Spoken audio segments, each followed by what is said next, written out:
Hello and welcome back to Everything Tumbler Tutorials. My name is Rebecca Escott and I am a Tumbler creator. And in this fun video, I'm going to show you how you can make a textured farmhouse patina style design.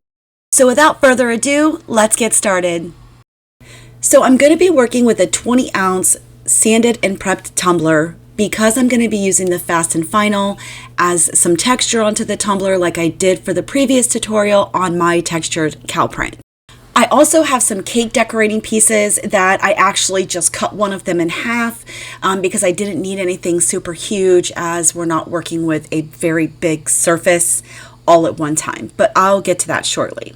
So here's kind of the funny. This is the very first tumbler in which I worked with the textured effect and the fast and final. So initially I just overloaded this tumbler and I promise you it would have been like a weapon. So here I'm just taking it off, trying to smooth everything out, as a little really does go a long way. So I'm going to kind of speed things up just a little bit here so you can just see that I'm working it out, smoothing it out, getting it as thin as possible on the tumbler. Most importantly is you don't want it all gooped up on there because like I said earlier, it's just going to make this a heavyweight and nobody wants that. So once you have everything nice and smoothed out, we're then going to take the piece of our cake decorating tool, and as you'll see, I'm making like 2, maybe 3 lines if I'm lucky, which is fine. We're going to do this all the way around the tumbler. If you make a mistake, you can easily just rub this back down and start again.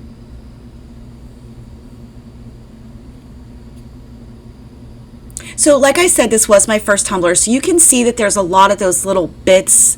Don't worry about those so much, as when this dries and after 24 hours when we can actually come back to it and start painting and such, those bits pretty much just pop off. So I don't really stress about them too much. So just keep that in mind. When it's dry, you can just softly run your hand along it, even a little bit of aggressively, honestly, and most of those bits, balls, bits, whatever you want to call them, will just pop off. So once you have made all the lines that you've wanted, just allow this to completely dry for 24 hours. And here we are. So now we're ready to paint, and I'm going to use the Pop of Color Mint, which is going to be a great base for our patina look. I'm just going to use a simple Wet n Wild brush to apply this on. As you'll notice now, most of my bits that I was just talking about are pretty much gone. So we're ready to go ahead and start painting.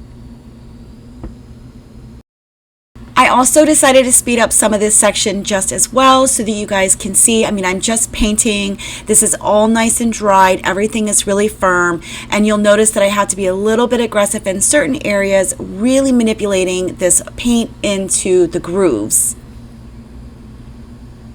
Once you've gotten the entire tumbler fully painted, don't forget the bottom if in fact you want to paint your bottom.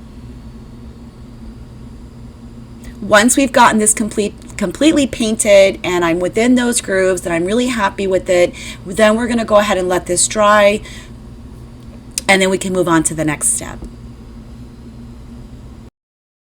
So now that I'm just touching up the bottom and finishing up that, just take a look at these grooves. Like, tell me this would not be an amazing wood grain tumbler. Yes, I know, it's amazing. It looks so good. So now that it's dry, it's time to move on to the next step. Okay, and hear me out when I say this because it's gonna look grungy. It's just, but you gotta see the process through, I promise. I'm using a metallic and a burnt something. I didn't catch that, but I'll make sure that I have all of the paints that I used down in the description for you guys below. But I promise, I know it looks really ugly and gross and it's like, why are you doing that? Please stop. But see the process through. It's amazing at the end, I promise. I will also explain to you how I'm going to actually just use a spritzer with water and spray my tumbler and dab up a lot of that paint. Here's an example right now. So I'm just going to squirt the water directly onto that tumbler, and I'm not soaking it, but I'm doing it just enough to where I can grab some of that paint. My paper towel was working, but then I decided to go to a makeup brush, which is far better. It really did absorb way better. So you'll see that I go back and forth between the paper towel as well as the makeup brush. But honestly, use whatever you have, be resourceful, and just make it work, because that's what I do. Once I give you this example, I think I'm going to speed things up for you again, because I'm going to paint over this entire teal. But I promise, stick with me, you'll see. Okay, so we're really moving along now, and throughout the whole process, I did sections at a time, painting, spritzing, dabbing, and you just repeat the entire process until you are happy with the look of that tumbler. Most importantly for me, I just wanted it to look very uniform throughout all the way around. So that's why I continue to keep going a bit. Once you've now gotten the color to where you are happy with it, everything's starting to look a lot better at this point. Now we're going to let this dry before moving on to the next color. So for my next color, I am using a deep acrylic blue, which you can see that I've also mixed in with a little bit of spritzing water, and it's just regular faucet water. It's nothing fancy, and it's just so that I could loosen up the paint because it was very, very thick. So then I get a paper towel and I start dabbing off, because I certainly don't want that much. But you'll see it kind of took me a second to get the hang of it, because here in the very beginning I'm super heavy-handed, but you'll notice here shortly that I'm starting to get lighter and lighter. Things are starting to blend better and soften up, because I'm going to work it until I get it the way that I want it.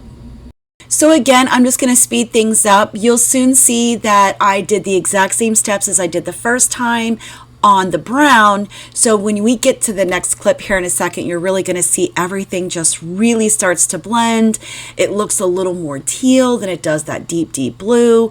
And at this point, I'm now going to use my sponge just to really help me blend now. That's the key, is just trying to blend it as best as you possibly can. At this point, I am in complete awe, and I am super stoked about this tumbler.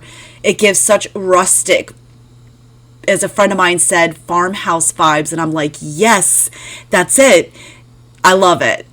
Please let me know down in the comments what you guys think about this tumbler, but I think that I'm obsessed, and I don't know if I'll make a plain Patina ever again. If you guys don't mind, drop me a comment down below and let me know your thoughts on this tumbler. And if you like this video, make sure you hit the like button and subscribe to my channel for more tutorials coming soon. Once you have that where you want it, we're just going to let that dry and go ahead and move on to the decals. So in order to get a clear water slide to show up, you need a white backing. Sorry about the black box there. I did not know that that was there when I was initially recording. I have already bought this from Etsy and brought this in and uploaded it to Cricut. What you want to do here is go ahead and right click the image that's going to be printed and duplicate it. Once duplicated, we're then going to go up to the top bar, click on operations, pull the drop down menu down, and then we're going to put cut, basic cut.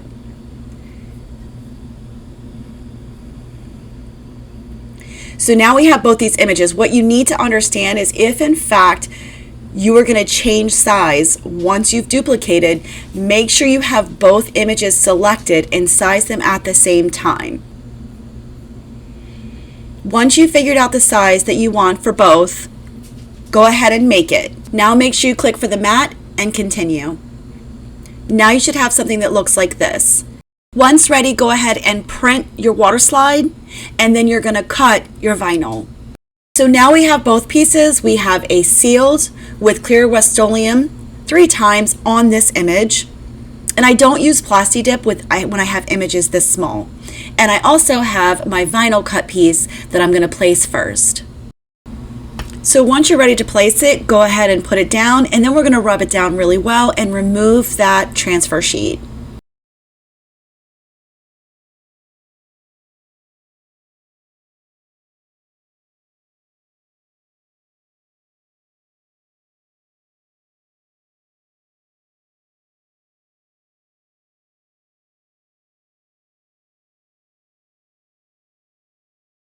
So now we're ready for the water slide. So when I'm working with any clear water slide, once I've sealed it and I've allowed this to completely dry, I will then go ahead and just use my scissors to cut around it. I don't even bother with the Cricut print and then cut.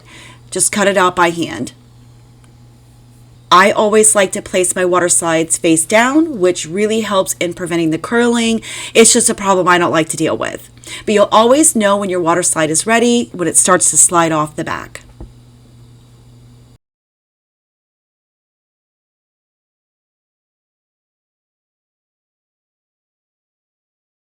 Once it's ready, it's very simple as the vinyl is laid out for us. So now we're just going to line this up and make sure that everything fits the way it's supposed to and matches up with the vinyl that's underneath.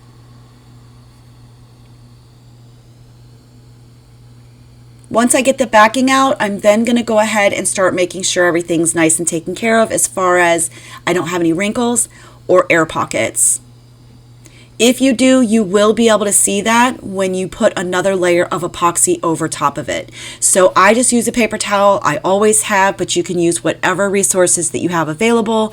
Just make sure that you don't have any air trapped up underneath the slide and it's not wrinkled. Then I'm going to let this dry for probably an hour just because it's not a huge slide, and then I'll be ready for another coat of epoxy. So for this coat of epoxy, I am using the brand new Turbo Fast Set from CCDIY. Make sure you check out my link down in the description below and use the coupon code that's available. And as always, make sure you use your heat torch to pop any bubbles you may or may not be able to see.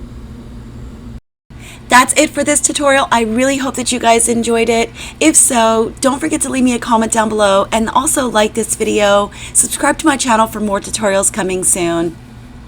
Thank you so much, and I can't wait to see you next time. Bye.